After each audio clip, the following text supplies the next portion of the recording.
in practice, we practice hard. We take it to people, we be optimistic, and we gonna win games, bro. All right, 3, 1, 2, 3.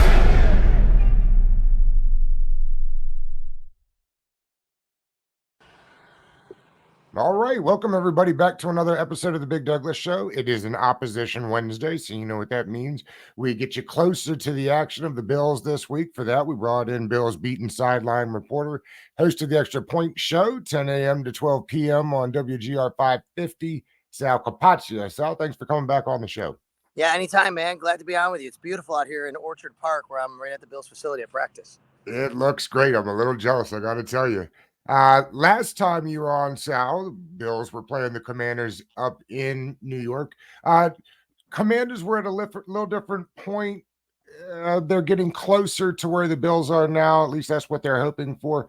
These teams have a lot of familiarity. What does Sean McDermott say about Ron Rivera? Well, obviously he has all the respect in the world for Coach Rivera. They worked together for so long when they were in Carolina together. They had a lot of success there. Went to a Super Bowl together when Sean was his defensive coordinator. So, he knows that his team is going to be ready. They're going to be fundamentally sound. They're going to be disciplined. And the Bills know they're in for a challenge, especially because they're outcoached by Ron Rivera, aside from the talent they have. The teams are built kind of similarly. I mean, that's to be expected. The lines on both sides are very important. I think they, particularly on the defensive side.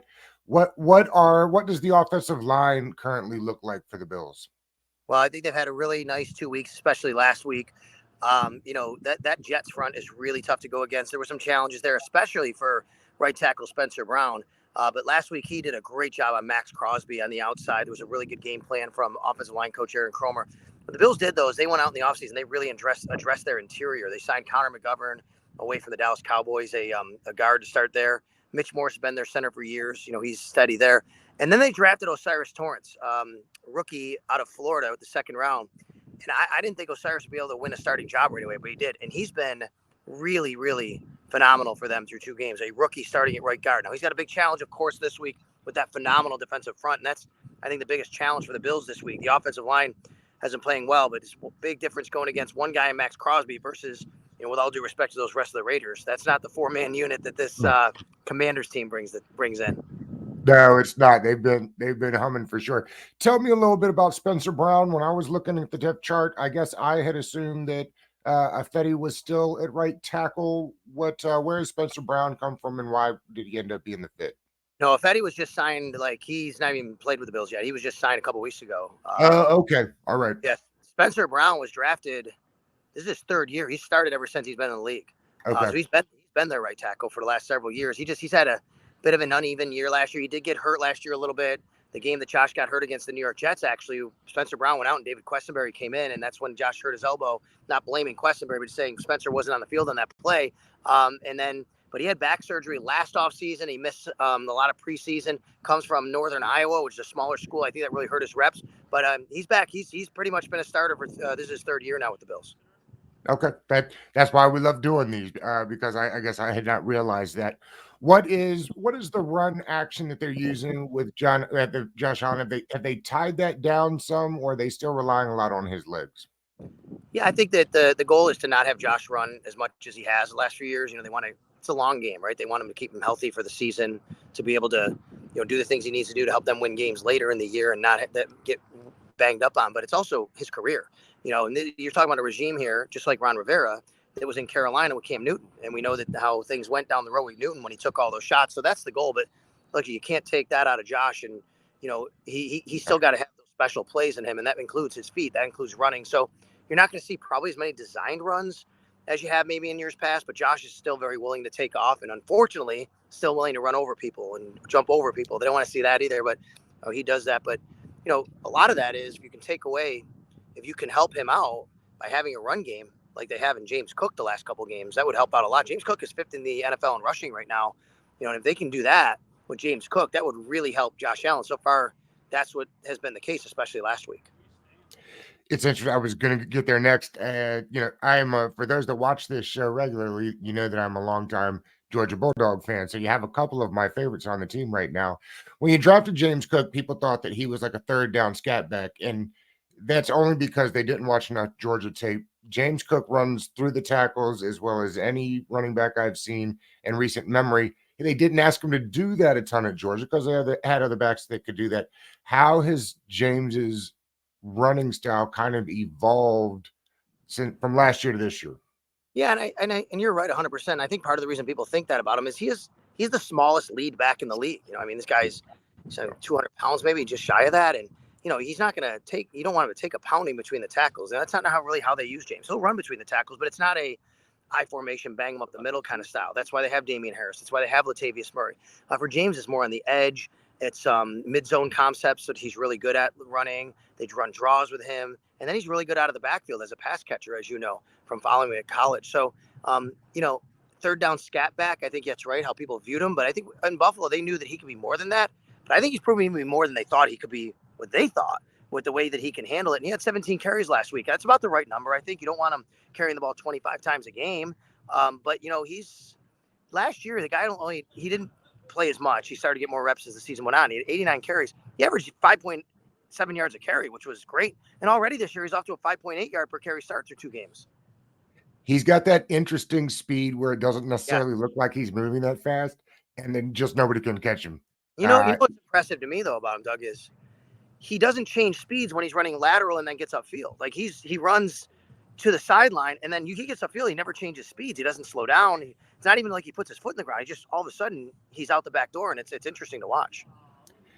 It is, and to get on the field at Georgia, you have to be a willing blocker. Yeah, he probably doesn't get enough credit for that either. And to your point, probably just because he's so small. It really is something. The other one of my favorite dogs that you have is Floyd. How's he look so far? He so Leonard Floyd is kind of give you some juice after Von Miller went down, right? Well, Leonard Floyd is dealing with an injury right now. He's not practicing on Wednesday. Re-injured an ankle injury in Sunday's game. We'll see where it goes. It's a little iffy right now. We'll see if he plays on Sunday. He says he's playing. That's not going to be up to him, though. It's going to be up to the trainers, medical staff, and coaches. But he's been a really nice addition to this team to help bridge the gap until Von Miller is ready. Remember, when they lost Von Miller last year, they didn't have Leonard Floyd, but they couldn't really generate as much of a pass rush. They really needed that this year. They went out and they signed Leonard Floyd late in the free agent process to a nice deal because they need someone to bridge that gap until Von comes back. Von is eligible to play starting week 5. We'll see where that goes. But to have Leonard Floyd, and by the way, mixed in with Greg Rousseau, mixed in with AJ Epinesa, that's a group that now is playing really well and getting after the passer better than they did without Von Miller last year. I was going to say the interior O-line for the Commanders have been playing well, but they are also pretty young and untested, at least as a group. What will be the plan on Sunday for the Buffalo Bills heading into that? Yeah, I think that's the plan, to go after that offensive line and see if they can get to Sam Howell, who every once in a while can also, hold on to the ball a little bit too long, right? And I think that, but he's been making all the throws for sure. I think more than anything, the Bills, what their plan has been the first 2 weeks is stop the run. Now, Breece Hall got loose a couple of times on them. You have to count every run, but other than the 2 runs he had, especially the one, they did a really nice job. But he did break loose on a couple, especially one 80-plus yarder, which you never want to see. I think the same thing this week. Look what they did on Josh Jacobs last week. 9 carries, -2 yards. I mean, it's incredible. It's only the 11th time in the history of this league since the merger any player had 9 carries and as few as -2 yards. And that's a leading rusher from the whole league we're talking about last year, the league's leading rusher. So obviously did a good job on him. To me, it's going to be the same. Stop the run, force Sam Howell to beat you. I'm not saying that he can't. Maybe he can, but you got to make him. Yeah, it had to come back 2 weeks in a row. I don't think that they want that to be the game plan for this Sunday. Bills let Tremaine Edmonds go in the offseason. Were you surprised by that? And how have they done so far in filling the void that he left? Well, I'm not surprised they didn't want to go as high as the Bears went. $18 million a year was too rich for their blood. They're paying Josh Allen. They're paying Stefan Diggs. They're paying Tre'Davious White. They're paying a lot of guys. They can't pay everybody. They're out there at the point where they got to start making decisions. So that's tough. Tremaine's a fantastic player, great in the locker room. They definitely miss him. Terrell Bernard has been the starting middle linebacker. He's an undersized backer. He's more of a matchup guy that can be in the pass game. He's physical, but he's just not that big. So, if he has to be able to shed blocks. If he does, he'll get there and he'll make the play. But that can be his detriment being his size, but he's also a very good cover linebacker as well. How has Stefan Diggs, they're giving him still a large work share. Is that the plan? Have they just not trying to think of why they haven't been able to figure out the plan B behind Stefan Diggs? Or maybe they haven't Gabe Davis and they like him. Well, they like Gabe Davis a lot, but you're right. I think every once in a while it shows up where you really need a more consistent number 2. They love Stefan. They feed him a lot. He's already third in the league in targets again this year. You know, he traditionally has 120, 130 targets, I think 140 a couple years ago. But, you know, he's just a fantastic player. Gabe Davis, with all that production he had a couple years ago in that Kansas City playoff game and the 4 touchdowns, I think the expectations might have been a little too high for him going into last year. He still had a good year. He missed 2 games, really, because they didn't play that Cincinnati game. It didn't count because of the DeMar Hamlin thing. And then, you know, his situation on the field. And he also missed a game with an ankle injury. He was bothered by the ankle injury, but he still had over 800 yards. He's still a nice receiver. I think for the Bills, it's more about spreading it around behind Stefan Diggs. They have Dalton Kincaid's been their big addition. Dalton Kincaid, the tight end out of Utah, he kind of has replaced, really, believe it or not, Cole Beasley in the slot. Even though he's a tight end, he's becoming that easy button. Get it to Dalton Kincaid when you can. He's a matchup nightmare for any linebacker. That's what the Bills want. The Bills had 9 guys catch passes last week. So I think that's what they really want to become, is that offense where no matter what you do to them, they have an answer. Well, they do. For the Washington, I know that the corners don't travel. I'm assuming that's the same thing in Buffalo. What will be the plan to stop Terry, or do they travel? You know what?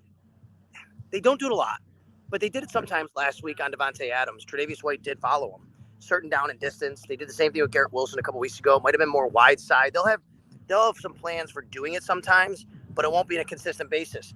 I love Terry McLaurin. This is not a disrespect to him at all. I don't know if you're not going to put him on the level of necessarily Devontae Adams might be the best in the league. So I wonder if, and plus you have to remember, I mean, you guys know you have Dotson on the other side, right? And you know what he can do. So I think that, you know, the way Christian Benford has played in the second year here through 2 games, which has been really good. I think the Bills feel comfortable about not having to do that if they don't feel the need, unless the guy's really hurting them. Most teams play in the nickel the majority of the time, at least now. Who is in the nickel for Buffalo? Well, Taryn Johnson's one of the best nickel cornerbacks in the league. He has been for several years. The Bills play pretty much predominantly all nickel, except sometimes in, you know, short yardage situations. I think he came off the field 4 times last week. The Bills are almost exclusively a nickel team. They have been for years. And that's because Taryn Johnson, not only is a great nickel corner, he's a very physical nickel corner. He's like having a third linebacker. So the Bills are never, ever worried about staying in nickel because they have one of the best nickel corners in the league. Who's got which D-line has the better opportunity of taking over the game this week?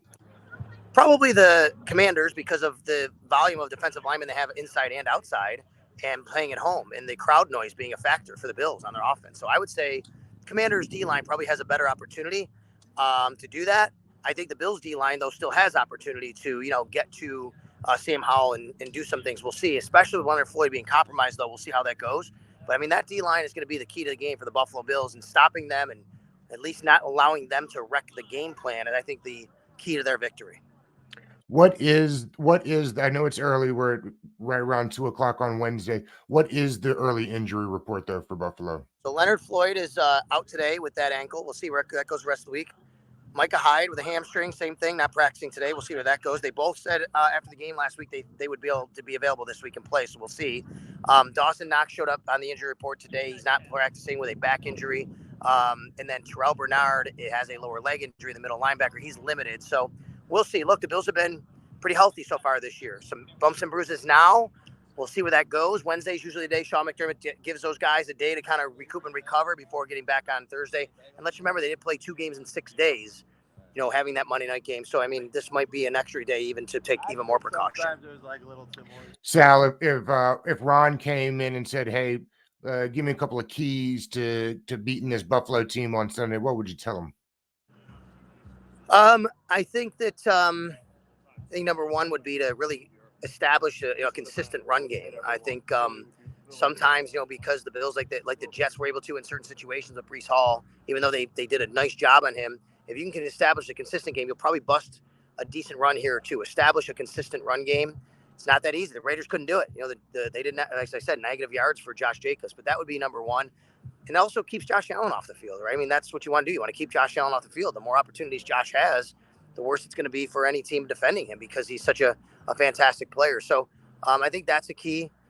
Steal a couple plays in the special teams if you can. The Bills had a punt blocked against the Jet and they had a punt return against them for the winner against the Jets Monday night. They had a punt blocked in the preseason. They had a big kickoff return against them. So yeah, I think special teams are generally good in Buffalo, but they're still trying to figure out the parts there. So maybe steal a play or two if you can in the special teams. I know they're dealing with a long snapper issue though in Washington, so maybe that's not even something you can do.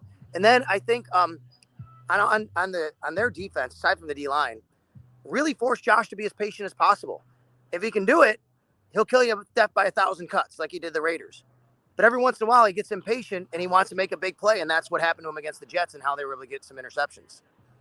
I was going to say there are opportunities there. Allen's interesting that way. I Yep. get when you have an arm that good, I guess sometimes you're not afraid to throw those interceptions. No, you can get them back later. So he definitely will give the ball up a little bit. I definitely think that's important to watch out for. Sal, the line is 6.5. Buffalo on the road. What do you think the game actually ends up looking like? I think it's a one-score game. I think that line is about right. I mean, I'm not going to give a prediction here. I usually do that on weekends on our radio network. But I will tell you that I could see the Commanders, pulling the upset here for sure. I just think the Bills have too much depth and talent probably to let that happen and fall to 1-2. Commanders are feeling really good. They're 2-0. I think this game is a little more important to the Bills from that aspect, especially considering Miami's coming to Buffalo next week. And right now Miami's off to a 2-0 start. So I think the Bills still feel like they let one get away against the Jets. They cannot let another one get away before they play the Dolphins. So I do think it's a one-score game, and maybe a turnover or a special teams play on either side could be the difference.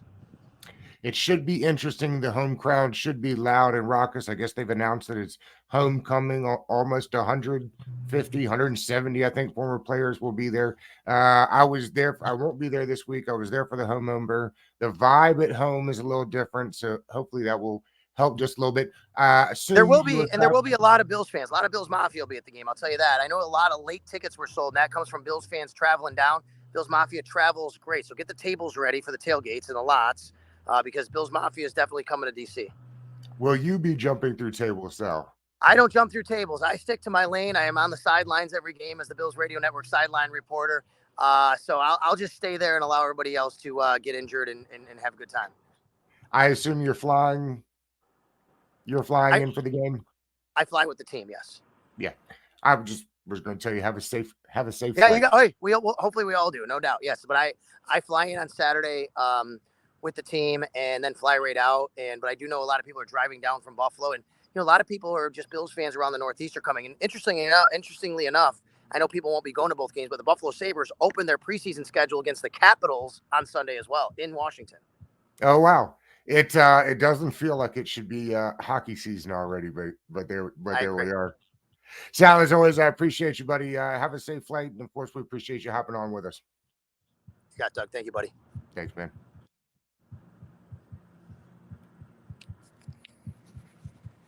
Hopefully that was good for you, bud. It was, man. Thank you. You got it. Thank you. See ya.